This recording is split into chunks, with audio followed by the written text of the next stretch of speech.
Greetings, welcome to the Citizen exclusive video host, Mpoki Thompson. Today's conversation has been a long time coming. In Dar es Salaam, I am with the founder and CEO of Nala, the fintech company that's too popular in Tanzania, East Africa, Africa, and the globe. Benjamin Fernandes. Benjamin, welcome to the Citizen exclusive. Thank you. Thank you for having me here. Yeah, it's great to see you in Tanzania. We don't see you that often. So today's conversation is going to unpack a lot. The impact that Nala has had in the fintech space in this part of the world, and the vision that you have for the company, but also for the audiences to understand Nala's vision. Now, to start off from the beginning, I want you to tell us a little bit more about how Nala started, because when it initially entered in the market, it aimed to make access to mobile payments and financial services a bit more efficient. Now, can you tell us what challenge and what solution were you trying to bring into the market? Cool. Yeah, I think that was 2017 was when I started building Nala. Built, failed, built, failed, built, failed.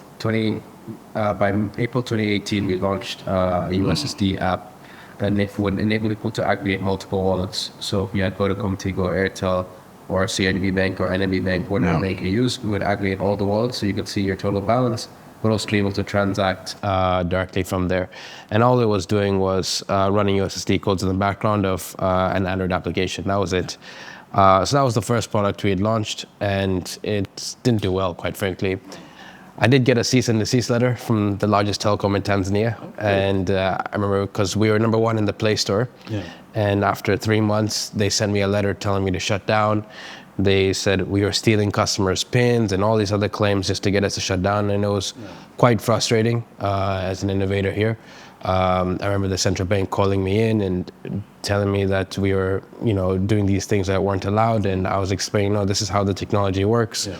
And it was quite a challenging time because I think I was 24, 25 years old when you're just doing that. Well, that was the beginning, the first version of what Nala was. Okay, so when you entered the market, you disrupted the market. And sort of like what we're seeing today, some of the banks claim that telecom companies are entering into the space of, a money transaction. So now we were looking at telecom pointing fingers at you, disrupting the market, eating into them, their audiences. Now, can you tell us about that pivot? Because when you launched that mobile management app, later you had to pivot into remittances and international transaction. Can you tell us that gradual process? How did you go about now pivoting the entire focus of the business? Yeah, I think pivoting was hard, because nobody wants to, nobody likes failing.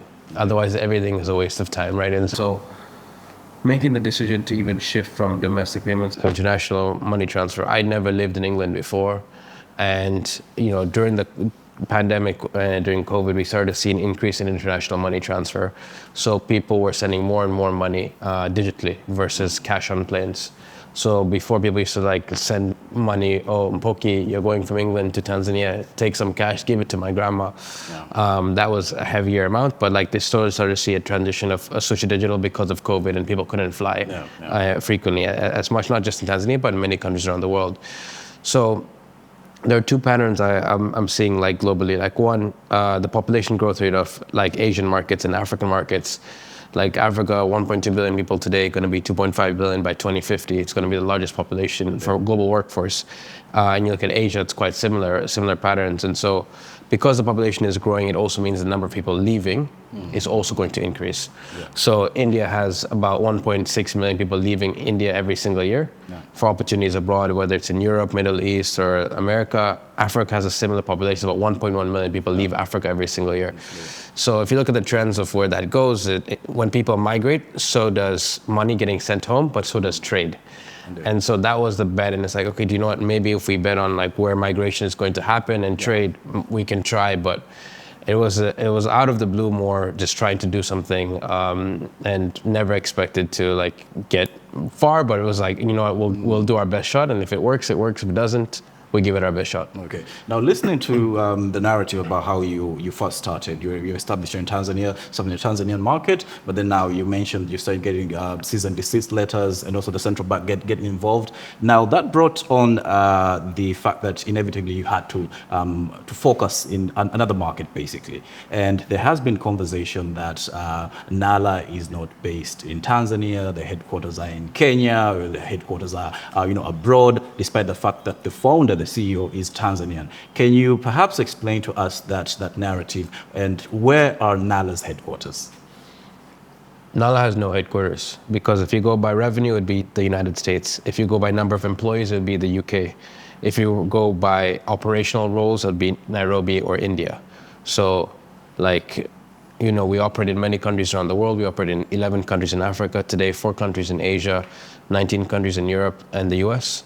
So, okay, there's many countries. So for most tech companies, okay, what is headquarters defined as, right? Yeah. And so I think there's an incorrect narrative about that. I see some other people posting on Twitter sometimes here and there, oh, but your headquarters aren't even in Tanzania. We don't have a headquarters. And I have never, as Benjamin Fernandes said verbally, hey, my headquarters are in Kenya. Okay. And so I think there's a lot of misinterpretation, including by the citizen, that I've told him about, which was incorrect misreporting. And I think the challenge is many people came and started saying, oh, yeah, you don't have your headquarters in your own home country. Our first business is registered here. Our first entity ever is registered in Tanzania. We have a PSP license by the Central Bank of Tanzania. Yeah. So we still operate here. Okay. It's not, what's the definition of headquarters? Do we still send money to Tanzania? Yeah, we still send money. We're probably one of the largest remittance companies sending money to Tanzania. Today in Africa, we move over $1 billion a year, just continent. Well over that, right? So if you look at the contribution to the local economy, we contribute significantly and quite a lot. The telecoms know how much money we bring them every single month, and all of them, so do the banks. So I think there was an incorrect narrative around that. And, for me, it's you build, and the reason, maybe this follow-up question is, why do you have a Nairobi office? Yeah. We have a Nairobi office for many reasons. Number one is the UK was where we were starting.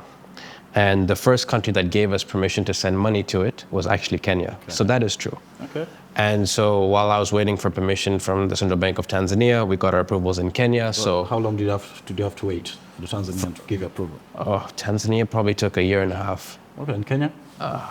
2 months or 3 months. Wow. So, as a tech company, time is your enemy. Indeed. And so speed wins in tech companies. So you don't have time. And so when you need to get something live to prove that the business model can maybe work, you need to just ship and get something live. So we said, let's start with the product going live in Kenya. So we started doing transfer from the UK to Kenya while I'm waiting for my Tanzanian approval. And then now you have to think about it. Now your Kenyan user base is growing in the UK. So now you have to support the Kenyan audience. Now you have to build a customer support center. Now, remember, with customer support for a cross-border payments company, you have to support English, while also other local languages. So if I start building a customer support center in Tanzania, where English prevalence is not as high as Kenya, or where the mandatory literacy rate for English, for quality English, is very different from Tanzania, that's the truth. And the cost of hiring people to speak that level of English was going to be very expensive compared to hiring in Kenya, where it's a lot more normalized and everywhere around and more available. So I think that was one of the factors. First one was market factors that were out of my control, so where we got first approvals. Second factor was our customer base, which was primarily Kenyans in the UK. Third factor was English as we think about scaling. So imagine if I launch UK to Nigeria and I have Tanzanians responding on customer support versus Kenyans who natively grow up speaking English so I have to think about what's best for the business at that point. And so initially I was like, okay, cool, let's put some operational people on customer support, payment operations in Nairobi, and let's see how it grows. And slowly the team started growing from there. Okay, so based on that, it means that inevitably, regardless whether you would have gotten the approval much earlier from the central bank, your primary customer base wouldn't have been in Tanzania, just on the dynamics that you've mentioned about the language barrier and whatnot. Yeah, well, I think initially because you get your approval there, you start okay, when you build a company, you focus on your customer, right? So what is your customer's biggest need? What is your customer's biggest want? Like, how are you building the business around that customer just to survive as a company, right? And so if Tanzania had given me approval first, like, we probably would have had more people working in Tanzania and a larger office in Tanzania for sure. Okay. But, and maybe over time, we would probably would have, maybe open a Kenya office because English and other things like that, and also connectivity. Regional connectivity. There's more flights to Nairobi than there is to Dar es Salaam. True. And so if you think about regional connectivity, there's a reason why Microsoft, IBM, Facebook, Google all have offices in Nairobi and don't have them in Tanzania. And so if you think about technology and regions around the world, if you look at Africa, right, there's 3 regional hubs for tech. You have Nigeria, you have Egypt, you have Egypt, then you have Kenya, then you have South Africa, right? Those regions usually attract the most amount of funding and so on. And I do think English is a big restrictor in Tanzania because English is the language of trade, global trade. And it does hold us back massively as a region and as an economy. I know there's national pride, like in speaking Swahili, like I speak Swahili, but I think it does limit opportunities for us to trade with different people around the world and how people will trust us to do business with us. So if you look at that as a regional hub, if you look at the United States, you have Silicon Valley in California, you have New York, and then everything else is tier 2 or tier 3 cities. So like Dar es Salaam is not at that scale today. Does it have potential to get there? Yeah. Is our population size showing that potential for us to get there? Yeah, but is it there today? No. Okay. Now, we're talking about that, the diaspora community. So recently that has been a big topical issue in light of what's happening in the US, the Trump administration. So we're looking at the numbers, and in the year 2023, we saw a very dismal number of Tanzanians who had actually been granted immigrant and non-immigrant visas to the US, and then people were commenting that, Tanzanians don't like traveling. So comparatively, when you look at markets such as Kenya with a wide diaspora community. Now, from a business perspective, you're in the fintech space, you offer solutions to cross-border transaction and remittances. How does that impact the flow of your business, and what's your opinion about the Tanzanian diaspora community and how it is set to grow? Cool. So I like numbers. So let's look at numbers, right? So look at the size of the economy and the population size. Yes, we have a bigger population. Our economy is not bigger. Yeah. Kenya has a larger diaspora population who live abroad, much larger than Tanzania. Yeah. Now let's look at Kenya specifically. Kenya's export value in 2023, according to the OECD, the same year that you mentioned, was $7 billion export, all exports in Kenya. Kenya's import value was $21 billion. So if Kenya imports $21 billion and exports $7 billion, there's a trade deficit that's right there that exists in the market, And so what's gonna fill in that trade deficit of, $14 billion? Now, if you really think about it, Kenya's largest export in that 2023 was tea. And tea brought in $1.2 billion into Kenya. So the largest commodity that brought in the most cash into Kenya was tea. That's the country's largest export. Now, Kenyan diaspora abroad in the same year brought in $4 billion. So it reduces the country's deficit for the trade imbalance significantly. So if the diaspora of Kenyans abroad bring in 4 times the country's largest export, which is tea, that should be its own ministry. Yeah. Because if you think about it, it brings in more dollars into the market, and all our markets in East Africa need dollars. All the markets in Africa need dollars. Where many of us are net. There's only one country in Africa that exports more than imports, and that's Cote d'Ivoire. But all of us are net import regions. Yeah. So how do we also enable diaspora as Tanzanians who live abroad? How do we support them? How do we enable more trade to happen within these regions? Now, if you look at that number, $4 billion is Kenya's market size. Tanzania's $500 million. Yeah. So if you look at growing in do you want 100% of a grape or 5% of a watermelon? If you think about it that way, the market is going to grow, and I hope it does grow in scale. But I think that those are some of the challenges where we have to look at is the moment you raise money from investors, they expect you to grow the business. Indeed. And they expect you to tackle and figure out markets that are big and try to play in the big markets, right? Yeah. And just transparently in the cross-border space, at least today, Tanzania is much smaller than Kenya so far. Now, does it have potential to be bigger? Absolutely. Do I think we need better trade relations and better immigration support? Absolutely. Do I think more Tanzanians abroad should start businesses? Absolutely. Yeah. So I think there's opportunities like this that we really need to look at as a country. And then we are seeing the government taking initiative, for example, the new foreign policy that provides special status to the diaspora community. So it makes it a bit more easier for them to invest, to own property here in Tanzania. Perhaps has that been like a conversation among some of the people that you work with in terms of them sending more remittances to Tanzania and the regulatory restraint that was there? And now we're seeing how the government is also realizing the potential of the diaspora community. Is that a conversation in terms of how the regulations here are a bit limiting for them to actually participate in growing the economy? Look, I know it's a sensitive topic, but I think Tanzania should enable dual citizenship. Okay. And I see this across all the markets we work in, right? So like Ugandans have dual citizenship, Kenyans have dual citizenship. Yes, there's so many countries that don't have dual citizenship, but I actually think dual citizenship enables more trade and investment back home. Yeah. And I think because our economies and regions struggle without the dollars coming in, enabling dual citizenship builds more trust. And yes, special status is one thing, but how do we get Tanzanians globally building businesses more? What ways do we support them? And there's something that's tied to this, actually, even with visas and migration. I think we're sleeping on digital nomad visas here. Okay. If you look at countries like the UK, right? The UK has many visas. The visa I'm on is called Tech Nation. Tech Nation, okay. And it's like the UK initiated this initiative to enable them to become a tech-based country. So if you work in tech, if you have background in tech, they want you there. Why? Because they know you'll be able to earn money and stimulate the local economy in the tech industry. And so they think ahead, like, okay, if you're building software there, you're probably selling it there, you're probably earning revenue there, you're probably earning a salary there, you're going to spend it there, And I think initiatives like that, or the other thing the UK does is they have this like top 50 universities in the world. Yeah. If you graduate from any of the top 50 universities in the world, you have, I think it's a 2-year visa you can automatically get when you apply for, and it gives you can stay in the UK for 2 years.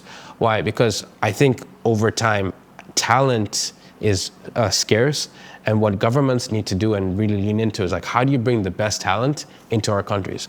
Now, historical examples of this were Singapore. Singapore had a smaller economy than Tanzania 50 years ago.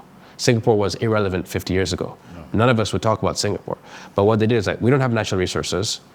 How do we look at what the British have left us with and think about bringing the best people, the smartest talent into our market and stimulating the local economy from like services industry?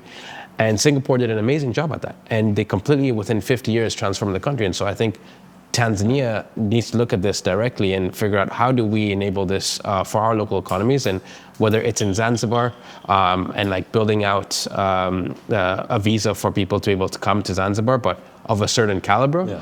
Yeah. Regardless, when they come to Tanzania, they're still going to invest here. They're still going to use the money that they're earning here. And I think that will create a lot more movement of currencies, but also high quality individuals being surrounded, but also building businesses here locally. Yeah, indeed. So now we are talking about, this global movement, but also we're seeing more and more countries being a bit more protectionist, they're focusing inward. Now this is happening even within developed countries such as the US, Trump limiting travel, travel bans to multiple African countries. From now the business that you're in, which pretty much depends on people traveling abroad, how pessimistic, I would say, or optimistic are you about what's happening under the Trump administration and how he is limiting international travel, especially from this part of the world, which is where your business is based? How are you assessing this situation? Look, on one side, I think it's difficult because if you ran a country today and you had a certain amount of people that were coming in and crossing the border without paperwork, and, it becomes difficult. Like, you have to think about what's in your country's best interest. Okay. Like, how do you protect and make sure? Like, for me, I think about things with a capitalistic hat, right? So, like, if you're the CEO of a country, if you're the president of a country, you're basically the CEO of the country. Pretty much. And you want to sign deals that will increase revenue into your country. So like, this is regional trade. So let's say you're the CEO of Tanzania. The deals you want to sign is like, okay, what are we importing from Kenya? What are we exporting to Kenya? What are we importing from Uganda? What are we exporting to Kenya? What are you importing from the United States? What are we exporting to the United States? You also want to make sure you can collect tax revenue on it. from your individuals, because then you can provide public services, whether it's transportation, hospital, like education to these markets. Yeah. So if you look at things directly, yes, it's difficult. The US does have, many challenges to migration, and, I was privileged because I got a scholarship to the United States. I got to work in the United States, and I recognize that. And that changed my perspective and view on life. And if I didn't get the privilege to go to the United States, like Stanford gave out this full scholarship. If I didn't get the scholarship, I would have never been able to like be exposed to certain levels of technology that I got to see. Now, with the administration, there are things that I think the U.S. does really well, though. Coming back to this, if you let's look at data, right? 46% of Fortune 500 companies in the United States are either founded or run by a migrant. True. 52% of unicorns in the last 5 years in the United States are founded by at least one migrant co-founder. So, it shows you that there are very talented individuals who are migrants to countries. And this is why when people, whether they come to Tanzania, my home country, and like come to build a business here, I actually support them. Like, do you know what? This is good, because if they do well, it will stimulate the local economy, and they'll have to employ people locally, and they have to spend their money locally, and it's a good thing, right? So I think there's many negative connotations that people look at with migration, but the truth is we have to always ask ourselves one question, and the question is, where would you be today if no one before you had ever moved? Okay. Where would you be today?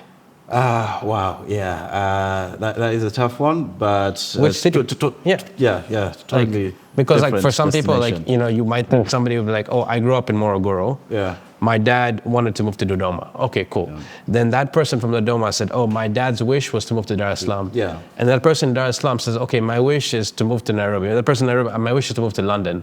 Or my wish is to Dubai. The person in Dubai, my wish is to move to London. London, my wish is to New York.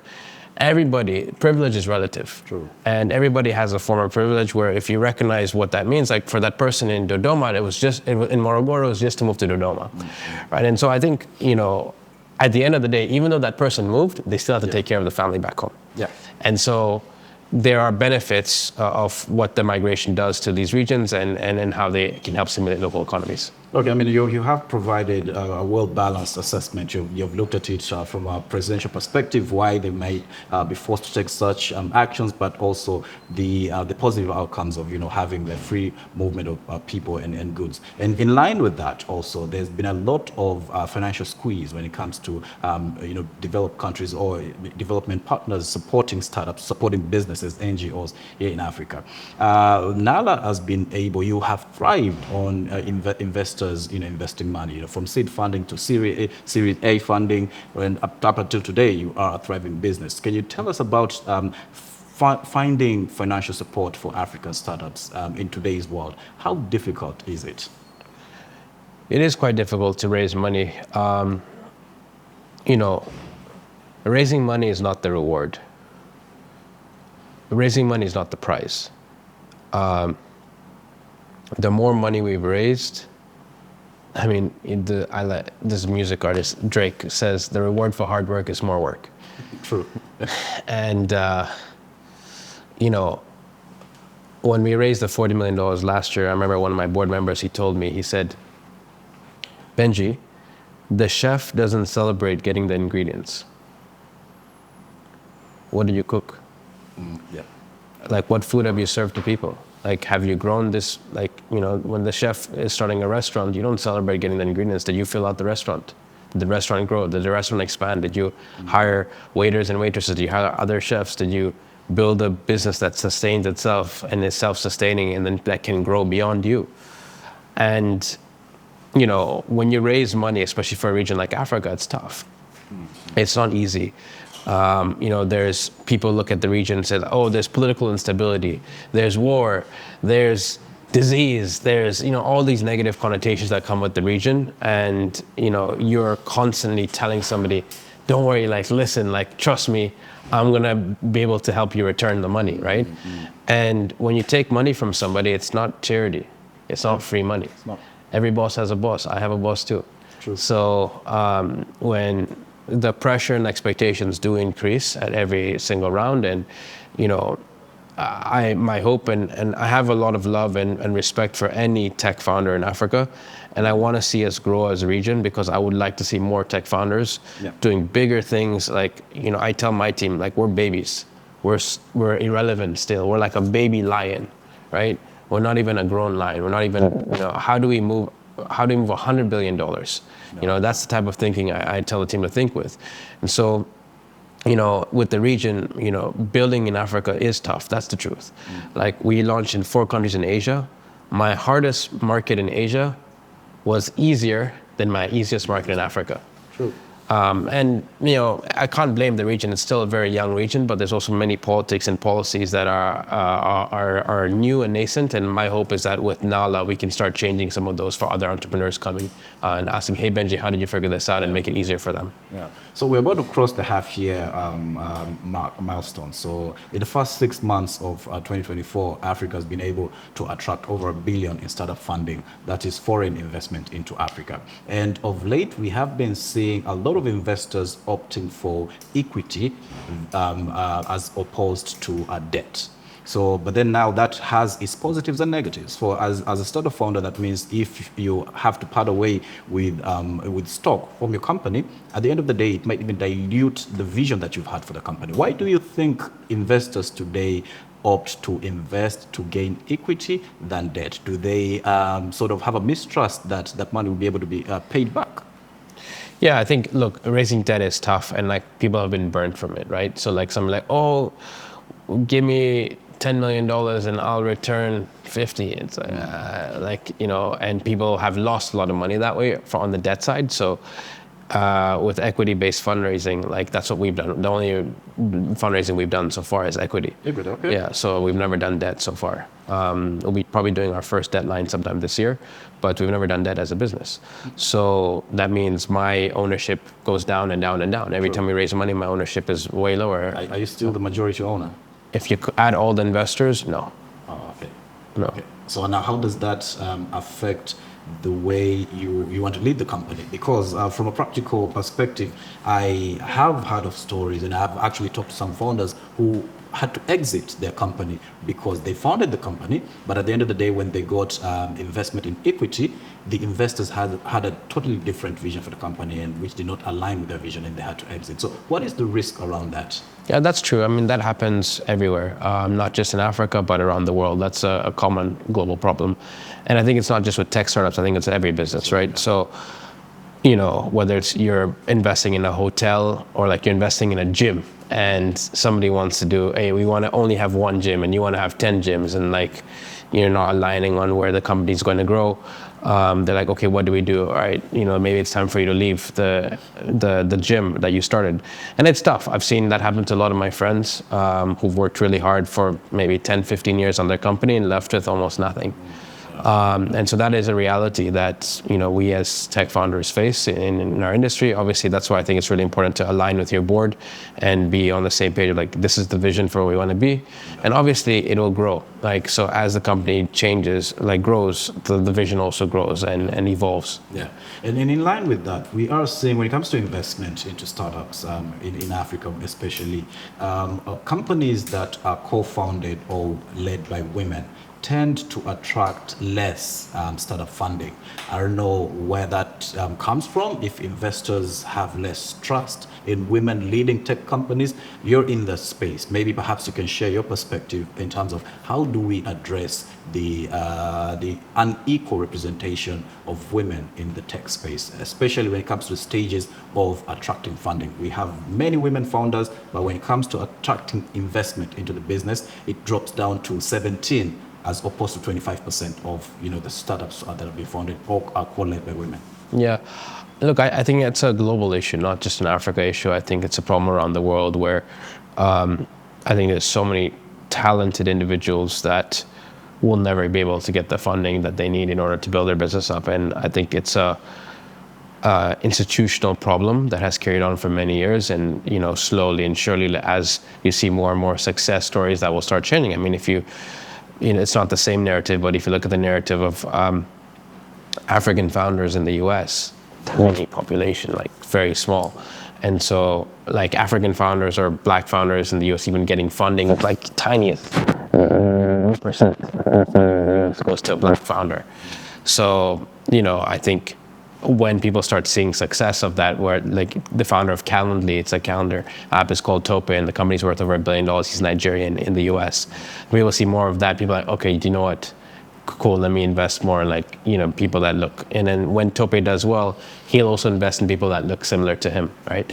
So there is, investment privilege is a real thing, and there's a huge gap that needs to be fixed globally. It won't happen overnight, but the way it happens is many things. Is like, okay, when more and more women are successful in the tech industry, it stimulates a whole also aspirational hope that somebody's like, do you know what, I want to be like this person, and also motivates people to get into the industry as well. Okay. So you've touched a bit about race, and this is going to be a bit of a sketchy subject, but I want you to address it since you're in that industry. It is believed that for African startups or African tech-based businesses, for them to attract funding, there needs to be a white person within the team. Like when you go to pitch, they believe that your success rate is a bit higher if there is a white person as part of the team. Is that a myth, or that is the reality of the market? I mean, look, the way I look at this question, because I was asked this question recently in an interview the other day, and the way I look at it is, wherever somebody wants to come and build a business, they should go and build a business. If it's as an African founder in Japan, amazing.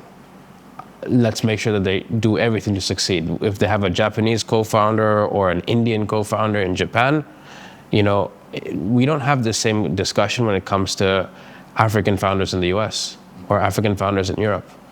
And, I do think there is a privilege gap for sure, 100%. I do think people who, let's say, move from New York to Nairobi will be able to attract more funding faster than somebody who grew up in Nairobi and lived there their whole life. Totally. And I think it goes back to a few things. I think one is people invest in people that look like them and behave like them and act like them. And so when a lot of the funding is coming from somebody who's from the United States, they're like, oh yeah, this person, yeah, I trust this person, right? There's naturally human bias.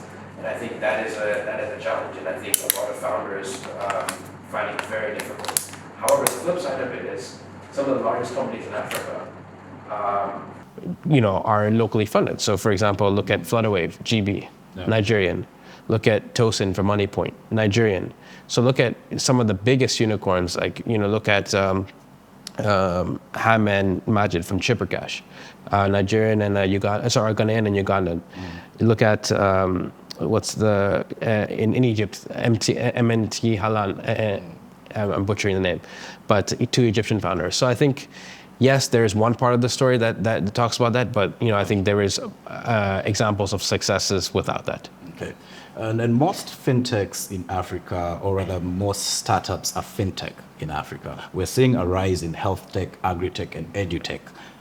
There is also this conversation that perhaps there is a saturation of a lot of startups in the market, that most of them don't get to thrive, don't get to survive. There is this excitement in raising capital, but at the end of the day, how do you ensure that it's that the business idea is sustainable within the market? Do you feel that there is, first thing is saturation of a lot of startups in Africa, but also investor fatigue?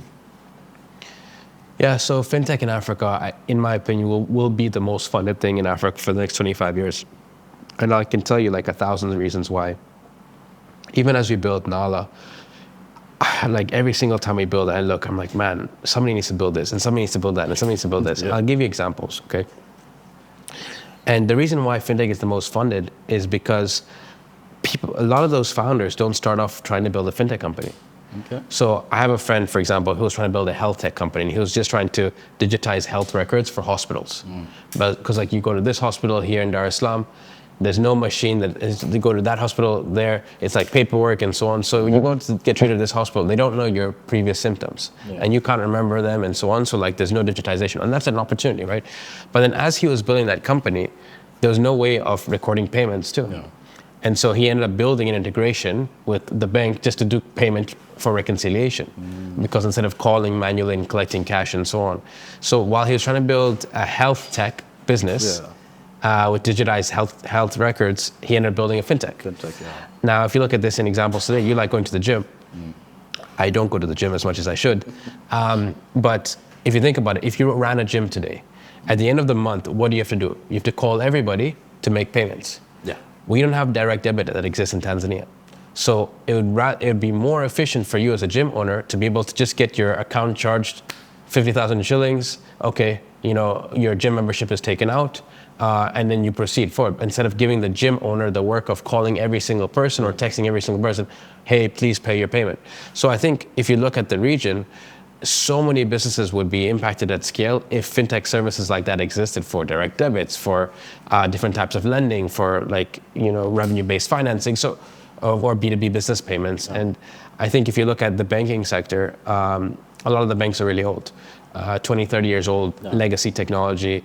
Who's enabling digital services to be built on top of these things? If you look at services that you use, like Instagram and TikTok, in Africa, you have a lot of creators that can get paid directly from Instagram, yeah. because there's not one API that connects 50 countries in Africa through one API that disperses into Tigo Pesa wallets, M-Pesa wallets, Airtel wallets, MTN wallets across the region. So think about that whole economy of people that can get paid today and what will happen till that happens. So I think the opportunity in fintech is massive, and it's going to be even larger from where it is today. Okay, so interesting. So you've talked about the fact that we use a lot of Western made or Western based innovations. What's your view about Africa's proprietary platforms, innovations that are owned by Africans, that for us to ensure that moving forward we have that tech independence as well? What is your view about that? What do you mean by tech independence? So tech independence is that we create our own proprietary platforms, our own innovations, and are not dependent on Western-made innovations, which kind of limits our... Yeah, well, I would challenge that. I don't know if it matters. Okay. Like, does it matter? Like, if you really think about it, what, do you want a Tanzanian Instagram? Like, okay, make a Tanzanian Instagram. Like, I think we're limiting the ambition and opportunity for us. I know we look at China and be like, oh, well, there's WeChat Pay and all this other stuff there, and like, what are we doing? But our market is so small compared to China. Like, GDP per capita is not uncomparable. If our market was growing like that, then maybe sure, we can like launch something. I do think there should be some more homegrown stuff for sure, and I'm in favor and support, but I don't think it should be this or that. I think it should be both. Okay, now let's look at Nala's entry into the market. You entered a space that was already dominated by all these established remittance companies, the likes of Western Union, MoneyGram and Remitly, what have you. What gave you that competitive edge or that confidence that Nala would thrive within this market? Do you know what? Everybody told us it would fail. I have investor emails, I have my friends' messages like, hey, you'll never be able to compete with Western Union, you'll never be able to compete with TransferWise, you'll never compete with Remitly, you'll never compete with MoneyGram. And, at that point, we've got to be a little bit delusional. So I was like, do you know what, let's try our best. And, it was tough. I was going to East London in Dagenham, Barking, in Ilford. And if I open my phone here and I show you, if I type in my phone here, user, USER, this is our first 1,000 customers. Ooh. They have my own phone number. Okay. And, the reason why is because I would stop people coming outside of the church and like, hey, how do you send money to Kenya? Do you want to try this app? I saw people coming out of the mosque on Friday, hey, how do you send money to Uganda? You want to try this app? And that's how we started getting our first customers. And so there's a lot of work that people don't see behind the scenes of I'm sitting in Tanzania. I fly to London. I don't have a place to stay in London. I'm out there on a tourist visa. I'm staying on a friend's couch. I'm going to East London and sitting outside of a church and a mosque every Sunday, every Friday, stopping people, asking them how to send money home just to get customers, to get to my first 1,000 customers. So when we started growing and seeing that behavior of users coming back and wanting to use the product, then I was like, okay, I think we have something here that we can try to build up. As that started to pick up, yes, we have huge competition. Remitly is a publicly listed company traded on in the US. Wise is a publicly listed company traded in the UK. These are multi-billion-dollar businesses we're competing with. We don't have the same budgets. The way I look at it is like football. It's like we're that team that just got into the championship, not even the Premier League. Yeah. Okay. So we were in League 7. Now we just qualified. We got to championship. How do we win the championship? How do we get to the Premier League? Mm. How do we beat the Manchester Uniteds, Chelsea's, Arsenal, Man Cities, who are the TransferWises, Remitleys, and so on? Because we can't afford the same players that they can. Like they're a public listed company. They make $1 billion in revenue. I don't make $1 billion in revenue. And so they can afford to hire the best talent so I have to I have to hone or build my own talent, but I'm trying to compete with people in a whole different league. And so I think that's kind of how I look at the industry. Obviously, we have so much work to do. That's why I said we're still babies as a business, because the opportunity for us to grow, because the market's growing, is massive. Okay, I mean, I do believe you can probably beat Manchester United, but now let's talk about the tech talent gap. Yeah. So Nala has a diverse group of experts who work for you. Some are African, European, and some based in the US. There is a visible tech talent gap, especially for tech companies and financial services. How much of a challenge is that for you as a business, and how do you see Africa tackling us having enough experts to work for our companies? I think it's a big problem in Africa, and it's a huge opportunity. So let me give you some examples. If you look at regions across Kenya, Tanzania, Uganda, I mean, the life principle, right? You're only as good as the 5 people you spend the most time with. True. And you're an average of them as well. And so if you think about it, you can't blame people for this. You can't blame people for not being exposed. That you can't do. But if I grew up in Mwanza, then I moved to Dar when I was 35. Then I started coding when I was 37. And the people I'm hanging out with are also people who maybe moved from Mwanza and start coding when they're 35 or 36. I'm only going to be an average of those people around me. Mm-hmm.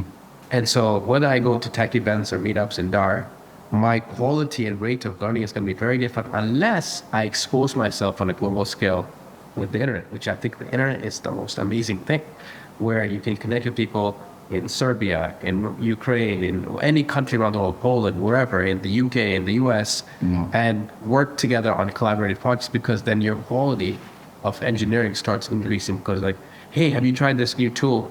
You see what GitHub just released for me to be able to play and ship this. Have you played with Cursor so you can ship a bunch of stuff without having to rewrite everything? So when the averages start to increase, the quality of talent increases massively, and so the growth in the region is huge. Yeah. And this is what I was saying earlier. I think Tanzania should give any senior software engineer almost like a free 2-year visa to work in Tanzania. Because they will start going to tech hubs and tech meetups, and therefore the quality of people around, and they'll volunteer or lecture at the university for free. The quality of engineering and collaboration is going to increase massively and actually benefit Tanzania long term. Yeah. Now, coming back to costs. Yeah. Today, because the talent of that level of senior high quality engineers is rare in Tanzania, and every tech founder knows this, and every tech CEO who's building in Africa knows this, those same people are paid premiums. When I say premiums, they're paid higher in Tanzania than they're paid in Germany for the same role. True. So as your founder, you have to ask yourself, okay, what makes the most economic sense as a business? Should you hire that engineer for the same role in Germany at half the price, or you hire them in Tanzania? Mm-hmm. Some of my engineers in Germany or a few places are cheaper than some of my engineers in Kenya. Okay. And so, there starts to become this gap because the talent quality is rare. Yeah. And so when companies are competing for them, they start paying premiums for them, and they just outbid each other. Mm-hmm. And so whereas you go to Germany, where people have been building apps for 15 years, the iPhone 2007, when the iPhone came out for the App Store, right? So you have people for nearly 20 years who've been building apps. And you have somebody in Dar es Salaam who's only been building apps for 3 years. The average, going back to the principle, is going to be very different. And again, it's not their fault. But it's how do you increase the quality of the average talent for people, especially with how you're surrounding yourself with. And I think this is an opportunity where governments can help. And I'm very pro digital nomad visa that we should do immediately in Tanzania and Zanzibar, enabling people to come, especially tech talent, because I think it will stimulate a lot of learning across the market. Yeah, and what is your view when it comes to the tech migration? Because you have mentioned the fact that we do, due to the limited number of not just the talent, but also even the companies that where these talents can be utilized, we are seeing a lot of African experts opting to work abroad, which now, again, it propagates this entire narrative that we do not have enough experts. What is the view when it comes to the tech migration? If people want to leave for opportunities abroad, it's not just the tech industry, it's the healthcare industry too, right? Yeah. If you look at Kenya and Uganda or Zimbabwe, I think have the most nurses from Africa who work in the UK who are from Zimbabwe. Then it's Nigeria. Yeah. And like for Asia, it's Philippines. It's number one, right? Most number of nurses who live in the UK from Philippines. Same with the US. It's Filipino migrants. So I think, look, talent is everywhere, opportunity isn't. And if people are getting those opportunities to go abroad, go do it, because Filipinos still send money home. Yeah. So if they go abroad and they're still contributing, like somebody's lived abroad for 5 years, now they're building an Airbnb in Mikocheni and they're stimulating local economy and like they're hiring people and so on, I think it's a good thing. The challenge, as you rightly mentioned, is does it lead to a brain drain, right? Does it lead to our best people leaving? Yeah. And I think there's pros and cons for both sides that make it difficult to balance out. Okay, now looking at the Tanzanian space, I want you to tell us what is your view about the regulatory framework when it comes to attracting startups being established here, but also startup investment. Do you think we have a conducive regulatory framework that enables such a prospect? You know, there's two things I want to address on this one. Number one is, I remember when all those articles were coming out about, oh, Nala is not headquartered in Tanzania, blah, blah, blah. I saw politicians saying, whether it's at Parliament or other videos, oh, I talked to Benjamin and, you know, I know why he moved to Kenya, blah, blah, blah. Or they were tweeting things like that. No. And I showed you this on my phone. I have not a single text message from any of those people, not a single phone call from any of those people, not a single email from any of those people. And it was frustrating to get boxed into like, oh yeah, this is why. And we know that this is the reason why we can create a better conducive environment and so on, which is practically incorrect and a little bit disrespectful, because people were just using that as a way, especially politicians, unfortunately, using it as a way to, you know, if they really cared about making it a better conducive environment and like really spoke to me as Benji, then they would know what I would have had to say versus claiming that they did, which is factually incorrect. So please don't do that. Okay. So the second piece, I think, is more around, you know, what needs to change. Look, I think the central bank today of Tanzania is maybe 5 to 10 times better than it was even 5 years ago. Mm-hmm. And I think people there, like Madam Lucy in the National Payment System, have been very proactive in their thinking around how to support fintech companies and so on, which is really good. And I think I wish that was there at the same level like 6-7 years ago when I was starting out. Okay. And this is why I always say, like, you know, it takes somebody to push the narrative and change for other people to have it easier for them. True. And, you know, for me, you know, yes, I did have some challenges in Tanzania, but it's made it way easier. Like I see some of my friends applying for licenses and getting them within a shorter time, like maybe 1/3 the time it took me to get them. And I'm like, wow. You know, so it does make me happy that, you know, even our story as Nala has helped change some of the way that the country looks at tech companies. Now, conducive environment, I think there's many things that do need to change. Transfer pricing around the value of shares or the value of what stocks should be worth in tech is just somebody from the Revenue Authority saying, I'm like, okay, how are you valuing the businesses and so on? And I think there's some thinking that needs to go into that. I do think there needs to be tax benefits to tech startups. So even like they should go a bunch of years without having to pay for a certain type of tax until they hit maybe a certain level of revenue. Yeah. So it's whatever comes first. I think we should look at other enabling policies, whether it's sandboxes. We've been talking about sandboxes for many years. Yeah. I think a lot of them are irrelevant even till today, and frankly don't exist in a way. I think banks in Tanzania are frankly a joke with their innovation centers, because some of them want to do innovation centers to sound cool, but how have they actually supported tech companies? You should take pride when the tech company is succeeding because of you. True. Not just to say like we have this innovation center, we're the best at innovation, right? And I think there's a lot of noise around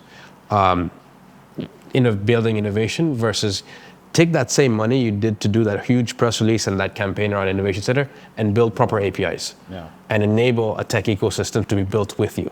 Call founders in. If you really want to build an innovation center, call founders, call tech builders in, call them in every week. What are the top 3 things you want from this bank? What are the top 3 things we should build for you? And the banks that do that will do really well. And unfortunately, most banks look at it today as a PR stunt to look cool or like feel like the innovative bank. But actually solving problems with fintech companies, the ones that will pay attention to solving problems with fintech companies will do really well in the next 10 years. Okay. So we have seen a lot of hackathons that try to come up with solutions to different challenges, especially within the banking industry. And these banks seem to be a little bit adaptive to the technology. So again, I think they've heard your message. Now, beyond the regulations in relation to investing, you talked a bit about the language barrier, which that brings us to the topic of the education. So Tanzania prides itself in being a Swahili-speaking country, which Swahili is growing internationally, but we also understand that English is it's more of a global language. I want you to share your views about the relevance of English when it comes to tech and just business in general, and what else needs to be implemented within our curriculum to ensure that moving forward we have that expertise when it comes to technologies, for example, issues to do with coding and beyond that. What's your view about the education? Yeah, so I think, I'm a proud Tanzanian. I carry my flag everywhere I go. I talk my country everywhere, and maybe to the point it's too much. And I think there's many challenges I see with this. So one around English needs to be standardized. It needs to be the default. If we want to compete at a global level and a global scale, we need to standardize English from a young age for people. I think we should still teach people Swahili, and people should still speak Swahili, but you see in Kenya, right? I'm not saying we should go to the Kenyan Swahili, which I hope we never get to in terms of quality. But, I do think if we want to succeed for global trade, we need to normalize English and English conversations, English behaviors across our curriculums. Secondly, you mentioned with technology. If I was the Ministry of Education, I would even push for as one of the mandatory subjects. So everybody has to study mandatory subjects, which maybe they don't like. Yeah. You might not like geography, you might not like English literature, you might not like whatever you have to study is mandatory from kindergarten to 10th grade. I would actually make software engineering mandatory. Okay. Kindergarten to 10th grade or kindergarten to 6th grade. Yeah. And if the kid likes it and wants to continue with it, they can continue with it. Because if you look at countries like Estonia and regions like that where you have such a large tech prevalence, even in government. You have e-government that's probably the highest level in the world, which is Estonia. You notice that amount of people who study software engineering from a young age is higher probably than most of the regions that you have. And I think if we really want to compete long term, we have a huge opportunity because we have such a youthful population in Tanzania, and it's a growing population. How do we enable the youth to generate way more money than our neighboring countries? And I think there is an opportunity for us to do something there. And so I would almost mandate it and make it required. I was also going to say something that's really important with this one. It's not about just making it required. Yeah. I think it's about making it an issue of national pride. Okay. Let me give you an example. I meet a lot of young people all the time. I speak in events at the university. There's 1,000 young people there. I ask, hey, what do you want to be when you grow up? Or what do you want to do later? The kids will tell me, oh, I want to be like diamond platinums, or I want to be so on, which isn't a bad thing. Or I want to be, it's always like a music artist or a politician. Yeah. And you must ask yourself, why?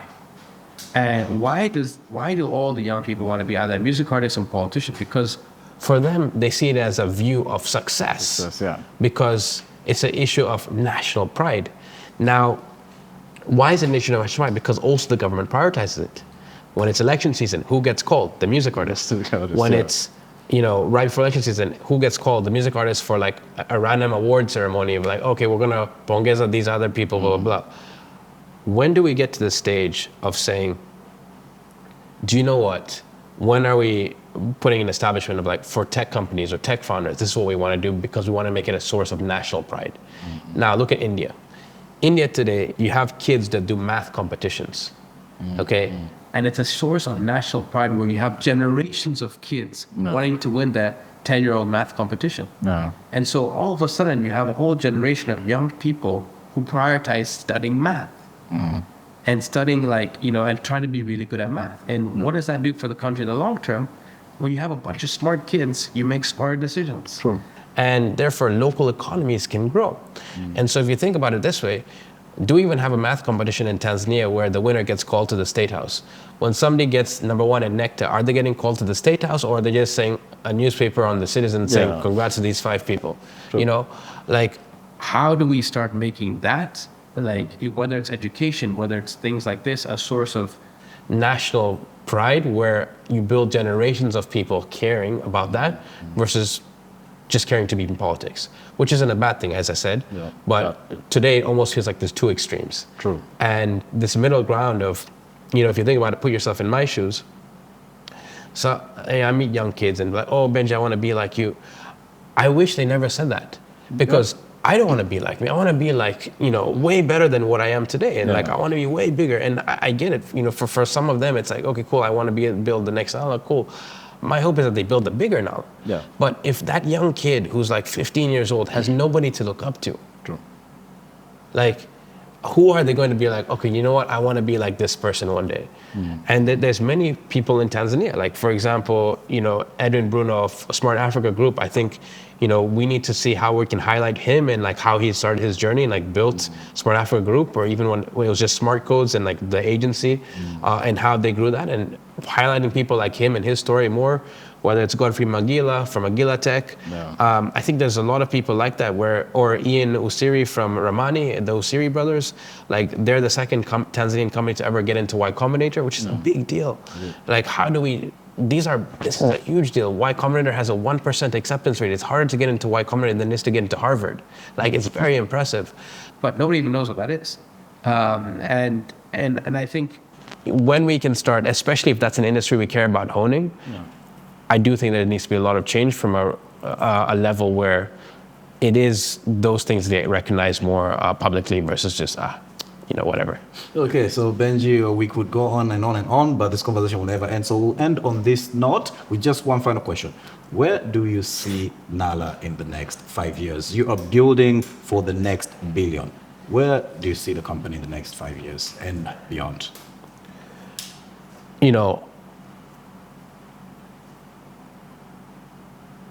As I think about this, we have so much work to do, and I think, the dream obviously would be to take this company public in the New York Stock Exchange.